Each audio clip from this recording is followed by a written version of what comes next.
The grand hall of the Galactic Concord shimmered with an ethereal glow as representatives from over 50 species gathered for what would become a historic session. Towering crystalline pillars reached toward the vaulted ceiling, their surfaces reflecting the diverse forms of the assembly members. The air hummed with the soft murmur of translator devices as delegates communicated in dozens of languages. It was the early days of the Galactic Empire year, equivalent to Earth's 2589. In the center of the hall, Velmaris stood with an uncharacteristic rigidity that betrayed his anxiety.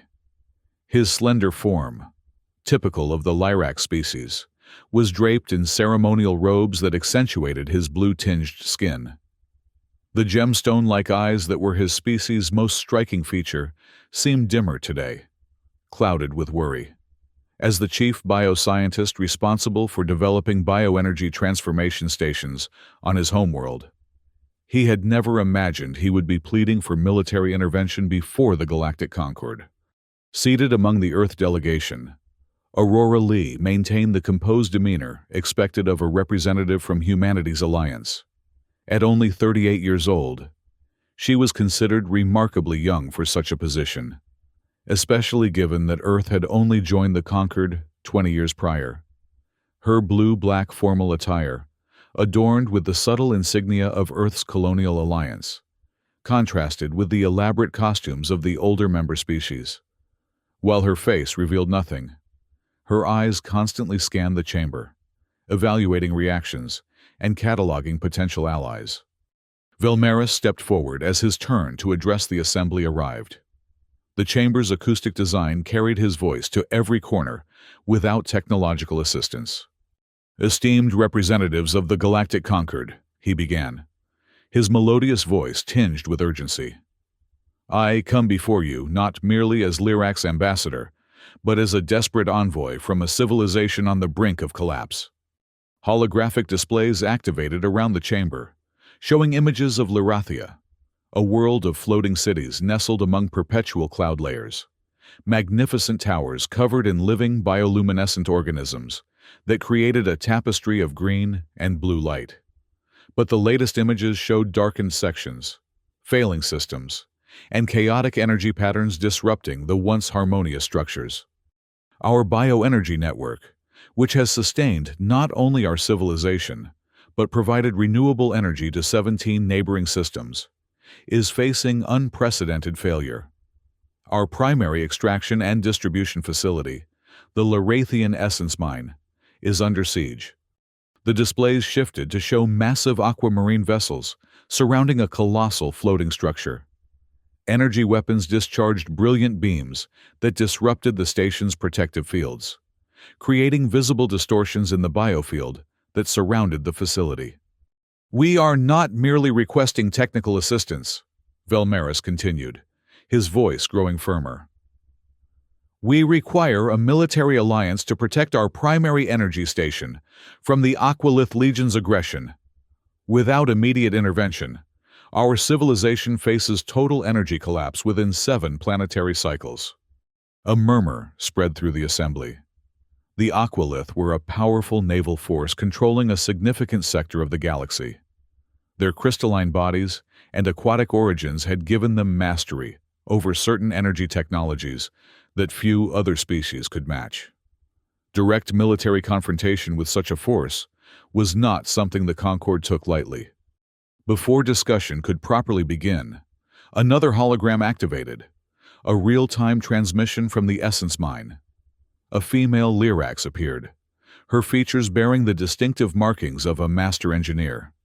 "This is Chief Engineer Nyslora," she announced, her image flickering as energy disturbances affected the transmission. "I must inform the Council that our systems are deteriorating faster than anticipated. Our calculations now show complete core collapse in 7 days, not the 14 previously estimated. Hundreds of millions of citizens directly depend on the energy we produce. If the Aqualith continue their assault, we cannot guarantee the structural integrity of the station beyond 3 days." The transmission abruptly ended as a massive energy surge disrupted the communication. A hulking figure rose from the Aqualith delegation, Admiral Hyrax's crystalline form caught the light, refracting it in dazzling patterns across the chamber. His voice resonated with a deep, liquid quality that somehow conveyed both smoothness and threat. The Lyrax representative dramatizes a simple technological dispute. He stated, "The Aqualith Legion is merely asserting rightful control over energy distribution in our sector. The Lyrax have monopolized bioenergy production for too long, manipulating markets and undermining our economic stability." His faceted eyes swept the chamber dismissively. "They are charlatans in the energy sector. We are simply liberating this region from their dominance." A derisive laugh echoed as he sat back down. The council erupted in overlapping debates.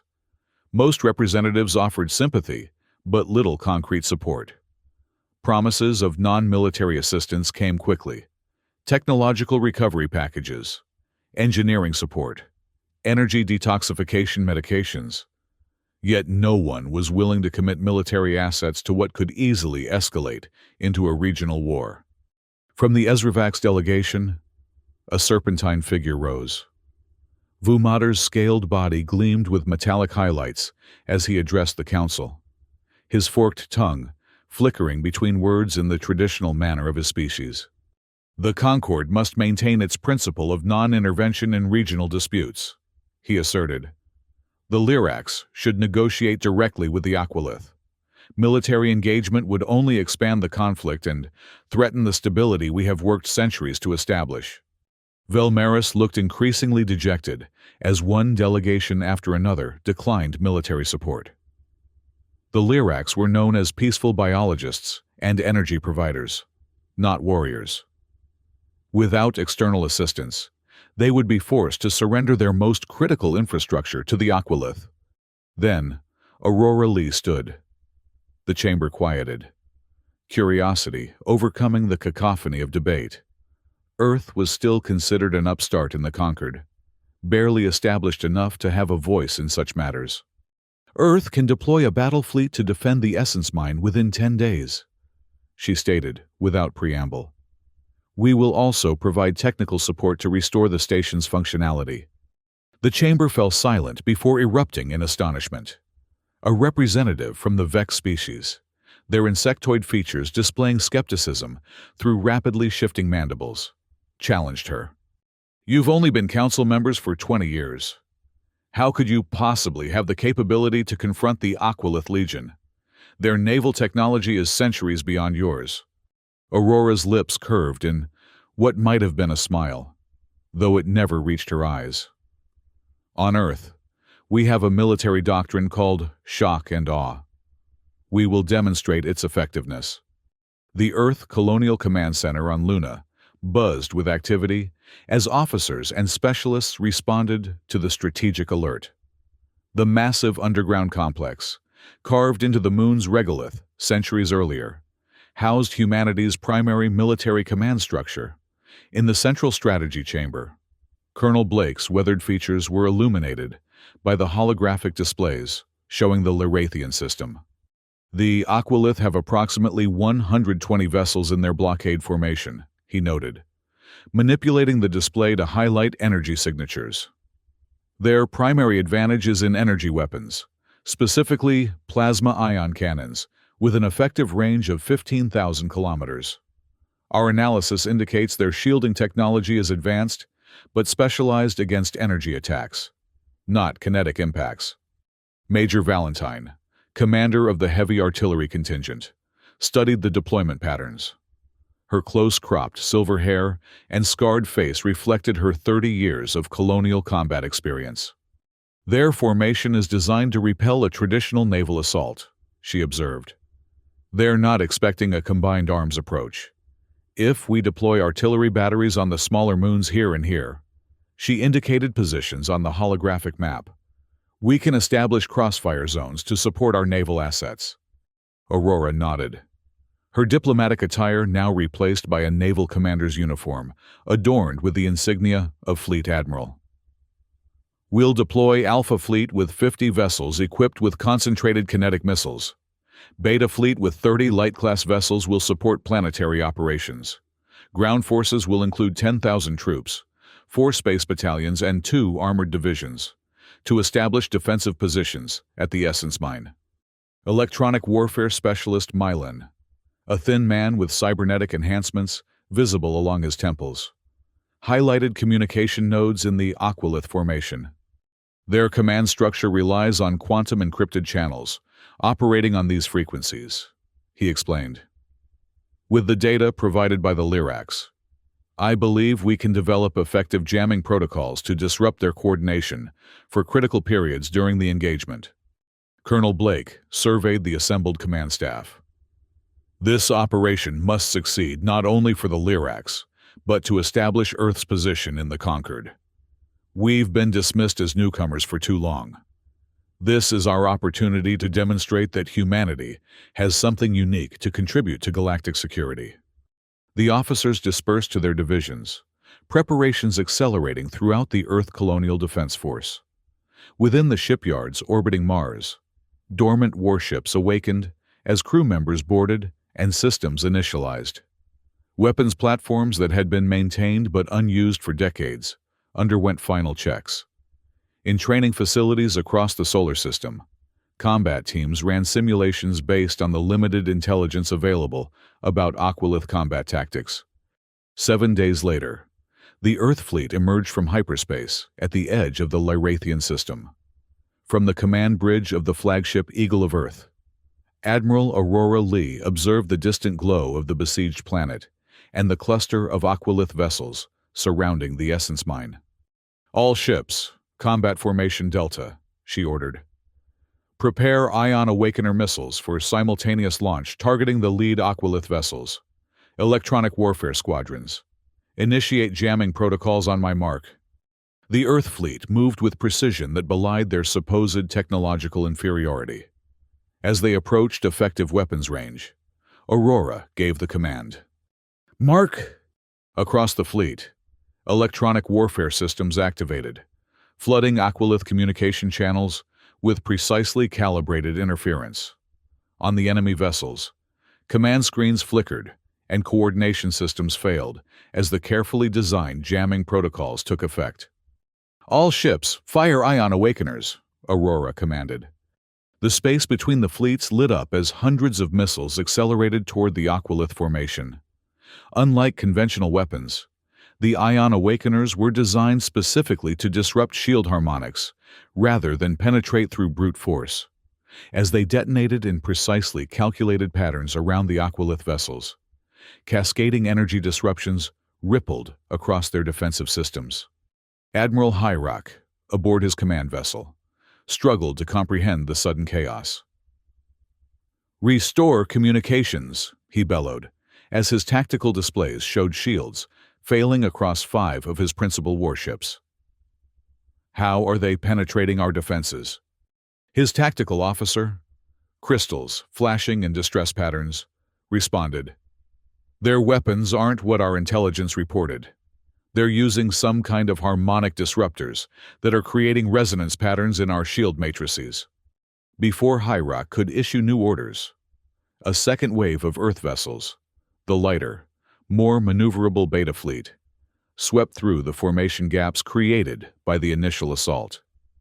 These ships deployed cluster bombs against the Aquilith drone squadrons, eliminating the smaller defensive craft that would otherwise have intercepted approaching Earth vessels. The Aquilith response was fierce. Energy beams lanced out, striking several Earth vessels with devastating effect. 3 light cruisers were forced to withdraw, their hulls glowing with residual energy as damage control teams fought to maintain critical systems. But the pattern of the battle was already established. Earth forces had achieved tactical surprise, disrupting the Aquilith battle plan before it could be fully implemented. As the engagement continued, Aurora directed a portion of the fleet to establish a defensive perimeter around the Essence Mine, while others maintained pressure on the Aquilith vessels. Colonel Blake, begin landing operations, she ordered. Establish forward bases on the designated coordinates. Engineer teams should coordinate with Nice Laura to stabilize the critical sections of the mine. On the night before, the Essence Mine was predicted to suffer complete collapse. Earth dropships descended toward a small island adjacent to the massive floating structure. Using the planet's unique bioluminescent forests as cover, Special Forces teams established hidden positions, while heavier equipment was transported to forward staging areas. Chief Engineer Nyslora met with Aurora and Colonel Davis in a makeshift command center established within a reinforced section of the mine. The Lyrax engineer's slender fingers manipulated a complex holographic representation of the facility's energy flows. "Your timing is fortunate," she acknowledged. "We have perhaps 18 hours before catastrophic failure of the primary containment systems. But with your assistance, I believe we can create bioenergy traps here, and here." She indicated critical junctions in the facility's layout. "Bioenergy traps?" Colonel Davis asked, his weathered face creased with curiosity. "A form of temporary biological warfare," Nyslora explained. "By manipulating the energy flows through these sectors, we can create fields that will temporarily disable the plasma weapons the Aqualith rely upon. It's not permanent, but it should provide a tactical advantage during the critical phases of the defense." Aurora studied the schematics. "Can these traps be triggered remotely? We'd want to coordinate their activation with our defensive positions." "Yes," Nyslora confirmed. "We've already begun installing the necessary modification modules. Your engineers have been most helpful in adapting your command systems to interface with our bioenergy network." Throughout the night, Earth forces worked alongside Lyrax engineers to place bioenergy mines beneath the surface surrounding the Essence Mine. Each device contained engineered microorganisms that, when activated, would create localized disruptions in the natural energy fields that the Aqualith weapon systems relied upon for targeting and power regulation. As dawn approached, sensor arrays detected Aqualith landing craft preparing to deploy ground forces. Admiral Hyrock had apparently decided that a direct assault on the mine would succeed where the naval blockade had failed to force a quick surrender. "They're coming in with approximately 8,000 troops," Major Valentine reported, studying the tactical displays. "Heavy plasma weapons, superconducting armor, standard formation. They're expecting minimal resistance." Aurora nodded. "Activate the bioenergy mines on my signal. Artillery units, prepare targeting solutions for the primary landing zones. Infantry to defensive positions. Organitech weapons authorized." The collaborative work between Earth and Lyrax engineers had produced a new class of hybrid weapons, kinetic projectile launchers, modified to incorporate biologically engineered explosive agents that could penetrate the molecular structure of Aqualith armor. These organitech weapons represented a perfect synthesis of Earth's military technology and Lyrax biological science. As the first Aqualith landing craft touched down, Aurora gave the command to activate the bioenergy mines. Across the battlefield, the ground seemed to pulse with waves of blue-green light as the engineered microorganisms released their stored energy in carefully calibrated patterns. The effect on the Aqualith forces was immediate. Their plasma weapons sputtered and failed. Communication systems dissolved into static, and targeting systems displayed only meaningless data. Earth forces seized the advantage.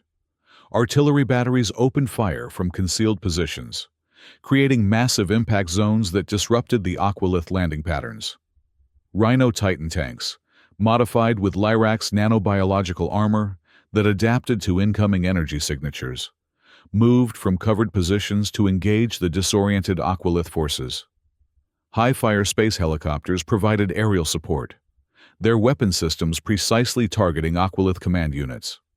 The Aqualith, expecting to find only token resistance from the scientifically oriented Lyrax, found themselves facing a military force that combined advanced Earth tactics with Lyrax biological adaptations. Where they anticipated easy victory, they encountered an opponent that seemed to anticipate their every move. Admiral Hyrock, monitoring the battle from his command vessel, grew increasingly agitated as reports of ground losses mounted. "This is impossible," he snarled to his executive officer. "How could Earth forces have deployed so quickly? And how are they countering our weapons so effectively?" Making a fateful decision, Hyrock ordered his personal guard to accompany him to the surface. "I will take command of the ground forces myself," he declared. "These humans cannot possibly understand our tactical doctrine. I will show them the true might of the Aquilith Legion." His landing craft descended toward what intelligence indicated was a lightly defended approach to the mine's central control sector. Instead, it was a carefully prepared ambush zone. As Hyrock and his elite guards disembarked, they found themselves surrounded by Earth Special Forces equipped with the new Organotech weapons. The Admiral's crystalline form glittered menacingly as he raised his ceremonial energy blade. "You dare challenge me directly? Do you know who I am?" The Earth Commander, a woman whose combat armor bore the markings of countless engagements, merely nodded to her squad. A synchronized volley of Organotech rounds struck Hyrock and his guards. The specialized ammunition released its biological component upon impact, creating microfractures throughout their crystalline structures.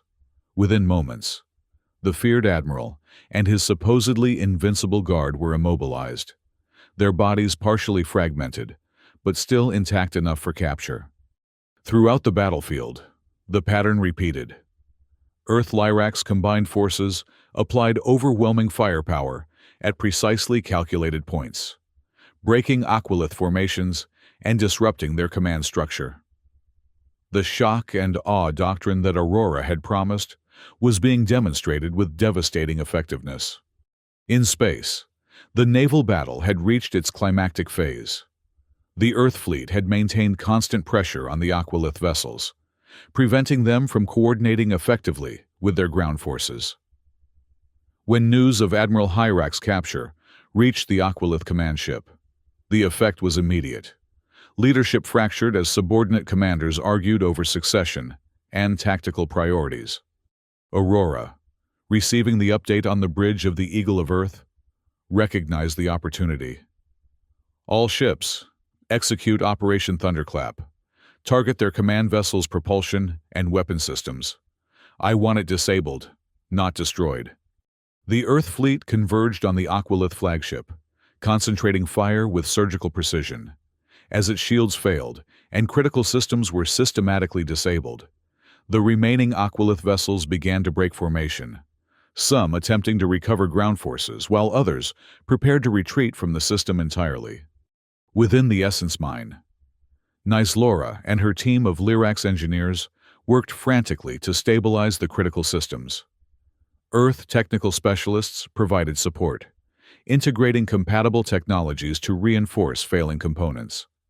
Gradually, the energy fluctuations that had threatened catastrophic failure began to subside. "We're achieving stabilization," Nyslora reported, her gemstone eyes brightening with cautious optimism. "The primary conduits are responding to the new regulation algorithms. If we can maintain this balance for another 12 hours, I believe the danger of collapse will pass." With their command structure in disarray and their tactical advantage eliminated, the remaining Aquilith forces began a disorganized withdrawal. Some vessels attempted a final assault against the Earth fleet, only to be methodically disabled by concentrated fire. Others abandoned ground forces entirely, jumping to hyperspace to escape the unexpected defeat. The captured Admiral Hyrock, his crystalline form now secured in a specialized containment field that prevented further fragmentation, was brought before Aurora and Velmaris in the newly secured central chamber of the Essence Mine. "This defeat is temporary," he declared, though his voice lacked its former confidence. "The Aquilith Legion will return with greater forces. You have merely delayed the inevitable." Aurora regarded him with clinical detachment. "Perhaps. But by then, the Lyrax will have our continuing support, and the defensive systems we are now installing will be fully operational. The cost of any future assault will be prohibitively high." Velmaris stepped forward, his slender form somehow more imposing than before. "We never wished for conflict, Admiral. Even now, we would prefer negotiation to continued hostilities, but we will no longer negotiate from a position of weakness. 3 days later, an emergency session of the Galactic Concord was convened. The Grand Hall, that had recently witnessed the Lyrax plea for assistance, now hummed with tension as the assembled representatives viewed direct footage of the Earth-Lyrax victory. Velmaris addressed the assembly, his voice resonating with newfound confidence. Esteemed representatives, the crisis at the Essence Mine has been resolved. Through the invaluable assistance of Earth's military forces, the Aquilith assault has been repelled and our energy infrastructure stabilized. Holographic displays showed the mine now surrounded by Earth defensive positions. New shield generators visible at strategic points throughout the structure. Lyrax engineers worked alongside Earth technicians, integrating technologies in ways that would have seemed impossible weeks earlier. The Lyrax wished to formally announce a mutual defense pact with Earth. Velmaris continued. Our species will share scientific and technological advancements, while Earth provides military expertise and protection. This alliance is not meant to threaten any peaceful member of the Concord, but to ensure that aggression like that we have just witnessed will never succeed. Aurora Lee rose to stand beside him. Her naval uniform had been replaced once more by diplomatic attire, though the confident bearing of a commander remained. Earth did not join the Galactic Concord seeking conflict, she stated, her gaze sweeping across the assembly. We came in search of knowledge, cooperation, and mutual progress. But we will not stand idle while peaceful civilizations are threatened by those who mistake restraint for weakness. She gestured to the displays showing the integrated Earth-Lyrax defensive systems. What you witnessed was not merely a military victory, but a demonstration of what can be achieved when different civilizations combine their unique strengths. Earth's tactical doctrine of shock and awe is not about destruction. It is about decisive action that prevents prolonged conflict and minimizes overall casualties. The chamber remained silent as her words registered. Several representatives shifted uncomfortably, reassessing their previous dismissal of Earth's potential contribution to the Concord's security framework. Vumater of the Ezravax delegation was the first to respond. While I maintain that military intervention should be a last resort, I cannot deny the effectiveness of Earth's response. Perhaps our non-intervention policy requires reconsideration in certain circumstances. The Vex representative, whose skepticism had been so evident before, now inclined their insectoid head in acknowledgement. The Vex Collective would be interested in discussing possible security cooperation with Earth. Your military doctrine shows unexpected sophistication. As the session continued, it became clear that a fundamental shift had occurred in the Concord's perception of Earth. What had begun as a crisis for the Lyrax had evolved into an opportunity for humanity to demonstrate its unique contribution to galactic society. In the weeks that followed, the captured Admiral Hyrock was returned to Aquilith territory as a gesture of diplomatic goodwill. The Aquilith Legion, facing the reality of their defeat and the new Earth-Lyrax alliance, agreed to formal negotiations regarding resource access and territorial boundaries. While tensions remained, the immediate threat of renewed conflict receded. Within the Essence Mine, the collaboration between Earth engineers and Lyrax bioscientists continued to yield remarkable innovations. The hybrid organotech systems that had been hastily developed for the battle were refined into more sophisticated applications, improving both energy efficiency and defensive capabilities. Velmaris, once the desperate ambassador pleading for assistance, now led a comprehensive initiative to integrate military preparedness into Lyrax culture without compromising their fundamental commitment to biological harmony. Under his guidance, defensive systems were designed to work within the planet's natural energy flows rather than disrupting them. Aurora Lee received a formal commendation from Earth Colonial Command for her diplomatic and military leadership. More significantly, She was appointed as Earth's permanent representative to the Concorde's newly established Security Coordination Committee, a position that would allow humanity to shape interstellar defense policies for generations to come.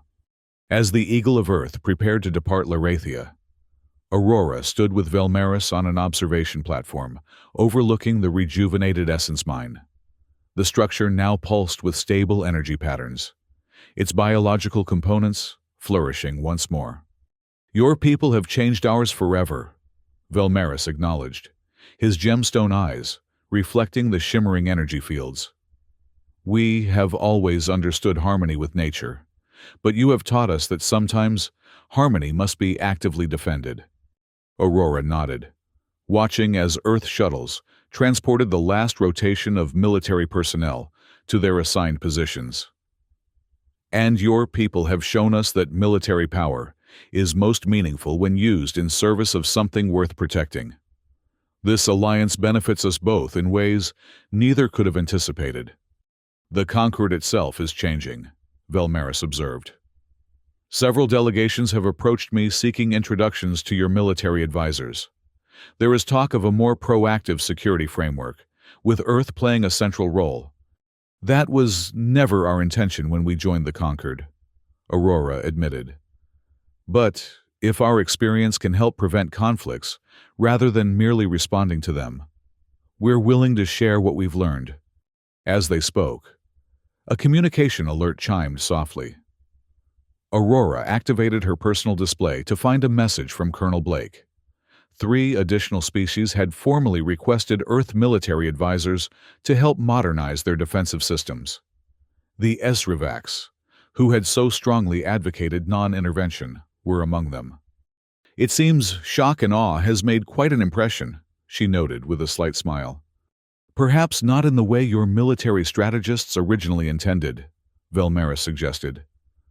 "You have shocked the Concorde, not merely with your firepower, but with your willingness to deploy it in defense of principles, rather than narrow self-interest. That is a form of power few had attributed to humanity." As the Eagle of Earth lifted from the Larathian surface, its navigation lights tracing a brilliant arc against the darkening sky, both leaders understood that the balance of influence within the Galactic Concorde had been irrevocably altered. What had begun as a crisis response had evolved into the foundation of a new interstellar security paradigm, one in which humanity's unique approach to conflict resolution would play a defining role. In the Grand Hall of the Concorde, representatives from dozens of species continued to debate the implications of these developments. Some viewed the emerging Earth-Lyrax alliance with concern, fearing the potential for a new military hegemon. Others saw opportunity in closer cooperation with the species that had so decisively demonstrated both technological ingenuity and ethical commitment. What none could deny was that the galaxy's political landscape had been transformed. The Aquilith Legion's assumption of easy victory over a supposedly inferior opponent had been shattered by Earth's demonstration of shock and awe, not merely as a military doctrine but as a philosophical approach that combined overwhelming force with precise application and clear moral purpose. As news of the victory spread throughout the Concorde's territories, countless civilizations began to reconsider their understanding of the newly arrived humans. They were not merely another species seeking a place in the established order, but catalyst for evolution in that order itself. For the Lyrax, whose peaceful civilization had teetered on the brink of extinction, the lesson was clear. In a galaxy of diverse species and competing interests, principles must sometimes be defended with force. Their continued existence would now be shaped by this understanding, even as they maintain their commitment to biological harmony and sustainable energy. For humanity, the implications were equally profound. Their relatively brief history of interstellar travel had been marked by cautious integration into existing power structures. Now, they found themselves thrust into a position of unexpected influence, respected not despite their military heritage but because of how they chose to apply it. Aurora Lee, standing on the bridge of the Eagle of Earth as it prepared for hyperspace transition, reflected on this irony. Humanity had joined the conquered, seeking knowledge and cooperation. Instead, they had found themselves demonstrating the very qualities that their own troubled history had forced them to develop: tactical innovation, technological adaptation, and the capacity to apply overwhelming force with surgical precision. "Set course for Earth," she instructed the navigation officer. "We have much to report and much to prepare for." As the ship accelerated into hyperspace, the stars elongating into brilliant streaks against the void, Aurora knew that the phrase shock and awe would echo through the chambers of the galactic Concorde for generations to come.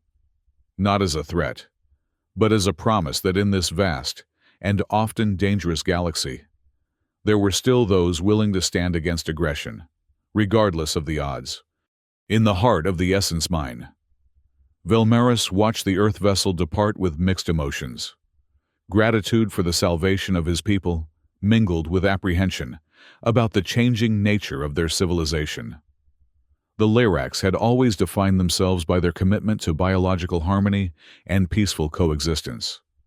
Now, they would need to incorporate concepts of defense and deterrence without losing their essential character. Yet, as he observed the engineers, both Lyrax and human, working to integrate their technologies in new and revolutionary ways, he felt a growing optimism. Perhaps this alliance represented not a corruption of Lyrax values, but their evolution, an acknowledgement that harmony sometimes required active protection. The gemstone eyes that had once dimmed with despair now gleamed with renewed purpose. The Lyrax would survive, and in partnership with humanity, they might help shape a Concord where peace was preserved, not through passive acceptance, but through the clear understanding that aggression would meet resolute resistance. As the last echoes of the Earth vessel's passage faded from Lyrathian skies, Velmaris turned his attention to the future. The message sent to the galaxy was clear. Aliens had wanted support, and humans had delivered shock and awe. But beyond the immediate victory lay the greater challenge: transforming that moment of crisis response into a sustainable framework for interstellar security. It was a challenge that would require all the wisdom of the ancient Lyrax and all the adaptability of their new human allies. But for the first time since the Aquilith Legion had appeared in Lyrathian space, Velmaris faced the future not with dread, but with confidence. The stars that had once seemed cold and threatening now sparkled with possibility, illuminating a path forward that neither species could have navigated alone.